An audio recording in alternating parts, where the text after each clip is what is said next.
ఈ మందిరము అనేకులకి ప్రార్థనా మందిరముగా ఉండదు గాక. ఈ మందిరములో రోగులు స్వస్థపరచబడుదురు గాక. పాపులు క్షమాపణ పొందుదురు గాక. దేవుని దీవెనలతో ప్రజలు నింపబడుదురు గాక. ఈ ప్రాంతానికి ఇది పర్వతం గమనిగా మార్చబడును గాక.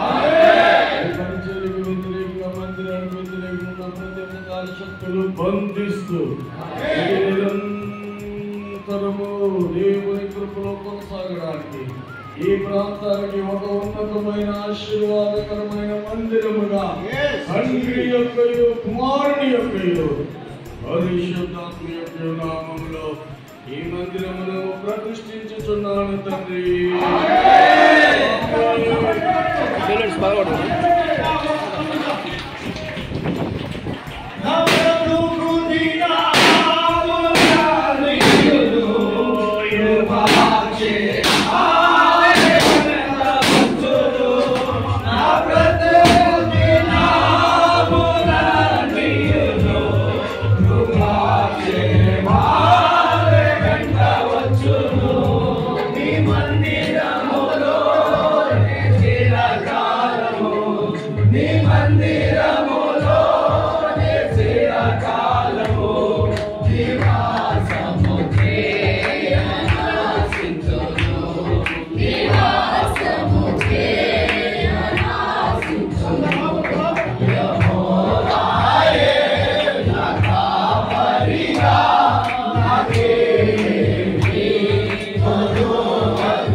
యాజకులు దేవుని యొక్క మహిమను ఎదుట నిలవలేకపోయారంతా దేవుని మహిమతో నిండెను. దేవుని బిడ్డలారా, ఈ మందిరం హెచ్ఆర్ఎఫ్ మందిరం ఎప్పుడు కూడా దేవుని మహిమతో నిండినట్లుగా దేవుని సన్నిధి కూడా ఉంటున్నట్లుగా ప్రభువు కృప అనుగ్రహించునుగా. రెండవది, దేవుని మందిరంలో అతి ప్రాముఖ్యమైనది ఏంటంటే బలిపీఠం. లేవికాండం 6వ అధ్యాయం 11, 12, 13 వచనాలు మనం చూస్తే బలిపీఠం అంట నిత్యము మండుచు ఉండవలెను, అది అస్సలు ఆరిపోకూడదు. మందిరంలోనైతే బలిపీఠం కట్టబడి అది నిత్యము మంట అంటే ప్రియులారా, యాజకులంట ప్రతి ఉదయము ఏం చేయాలంటండి, దానిని కట్టెలు క్రమముగా పెంచి ఏమండి నిప్పు పెట్టాలి. మరి ఆ అగ్ని ఎవరంటే దహించు దేవుడు అని వాడు రాయబడి ఉంది. 12:29 హెబ్రీ పత్రిక. ఆ జ్వాల ఎవరంటే దైవజనుడు. హెబ్రీ పత్రిక 1:7 ఆ కట్టెలు ఎవరంటే దేవుని ప్రజలు, విశ్వాసం. మందిరంలో నీతో అనుదినము కట్టెలు మండాలి, నిత్యము వచ్చి ధూపం వేయాలి. ఈ ప్రాంతం కొరకు, ఈ ప్రజల కొరకు, వారి స్వస్థత కొరకు, వారి రక్షణ కొరకు, సాతాను శక్తులతో బంధించబడిన వారి బంధకాలు తెంచుట కొరకు అనుదినము అనేక ఆత్మలు నూతనంగా ప్రభు సన్నిధికి చేర్చబడినట్లుగా ఇక్కడ ప్రార్థన ధూపం పడాలని దేవుడు కోరుతూ ఉన్నాడు. ఈ సంఘ బిడ్డలు సమర్పణతో అనుదినము కుటుంబాలుగా లేదా దైవజనులు వారు ఎవరినైతే అర్థం చేస్తారో ఆయా సమయాలు, ఉదయం, మధ్యాహ్నం, సాయంకాల సమయాల్లో వారు వచ్చి ఇక్కడ ప్రార్థన ఏమంటే నిత్యము జరుగుతూ ఉండాలి. ధూపం దేవుని సన్నిధికి వెళితే దేవుని ఆశీర్వాదం పైనుంచి దిగి వస్తుంది. నేను ఒక ప్రవచనం చెప్తున్నాను. అతి తక్కువ దినాల్లో ఏమంటే మందిరాన్ని మరలా విప్పి మనం పెంచాల్సిన పరిస్థితులు ఉంటాయి.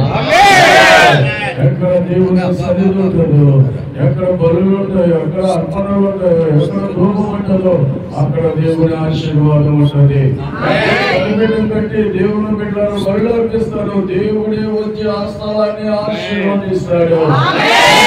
వారి ప్రాంతాలన్నీ దీవించబడును గాక, కుటుంబాలని ఆశీర్వదించబడును గాక, పాపము విమోచన కలుగును గాక, రోగ శాంతి కలుగును గాక, పాడి పంటలు ఆశీర్వదించబడును గాక, శత్రువుని నిమిత్తం ఇక్కడ ప్రార్థించినప్పుడు విడుదల పొందుదురు గాక, వర్షాలైన కాలంలో ప్రార్థన చేస్తే దేవుడు వర్షం ఇచ్చును గాక, రోగులు వచ్చి ప్రార్థించినప్పుడు స్వస్థత కలుగును గాక, మరి పంటకు చిత్త చీడ పట్టినప్పుడు ప్రార్థించగానే దేవుడు వాటిని తొలగించి నూరంతుల ఆశీర్వాదాన్ని దేవుడు దయచేయును గాక.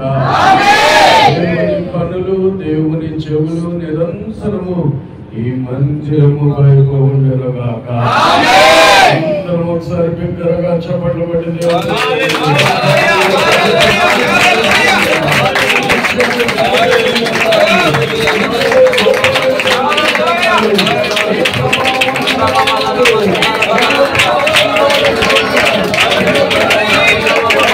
మరొకసారి నిండుగా సమృద్ధిగా వచ్చి పరిచయం చేస్తున్న దాసునికి, మరి సంఘానికి, పెద్దలకు, నాయకులకి, ప్రాంతానికి తోడుగా ఉండి బలపరిచి నడిపించును గాక.